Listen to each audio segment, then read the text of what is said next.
Hello दोस्तों, कैसे हैं आप सभी लोग। उम्मीद होगा कि आप लोग खैरियत से होंगे, जहां भी होंगे अच्छे से होंगे।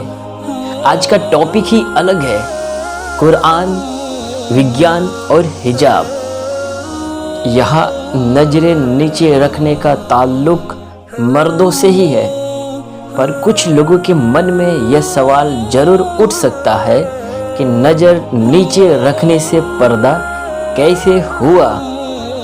तो आइए इस सवाल का जवाब हम कुरान और विज्ञान से पूछते हैं। इस्लाम में पर्दे का हुक्म सिर्फ औरतों के लिए ही नहीं बल्कि मर्दों के लिए भी है। जैसा कि कुरान पाक में लिखा है, ऐ नबी मोहम्मद सल्लल्लाहु ताला अलैहि वसल्लम, कह दो मोमिन मर्दों से कि अपनी नजरें नीचे रखे और अपने शर्मगाहों शरीर के खास अंगों की हिफाजत करे, उनके लिए बेहतर है। जैसा कि कुरान पाक में पारा नंबर 24 आयत नंबर 30 में लिखा है, पहले मर्दों को उसके बाद औरतों के लिए ऐ रसूल ईमानदार मोमिनात मोमिन से कह दीजिए कि अपनी नजरें नीचे रखे और अपनी पाकीज़गी की हिफाजत करे और अपनी हुस्न की नुमाइश न करो और अपनी ओढ़नियाँ और दुपट्टे को सीने पर डाले रहे।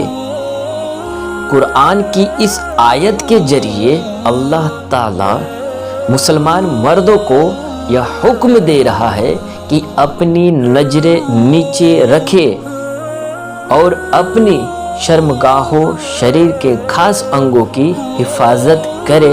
इसी में उनकी भलाई है।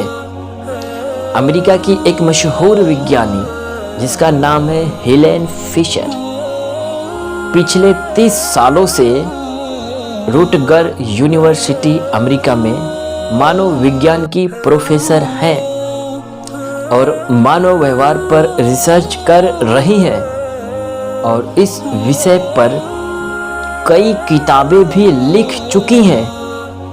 उसने अपने रिसर्च से बताया कि जब भी किसी मर्द की नज़र औरत पर पड़ती है तो ये हार्मोन और रसायन एक्टिव हो जाता है और फिर मर्द उस औरत को देखकर उत्तेजित हो जाता है।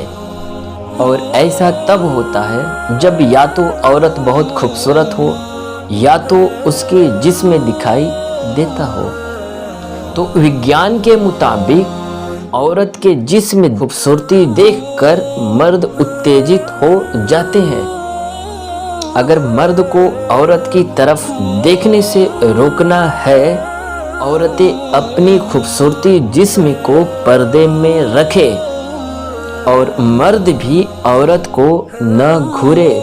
तो कुरान में अल्लाह ईश्वर यही तो हुक्म दिया है हमें कि मुसलमान औरतें अपने आप को पर्दे में रखे और मुसलमान मर्द अपनी नज़र नीचे रखे।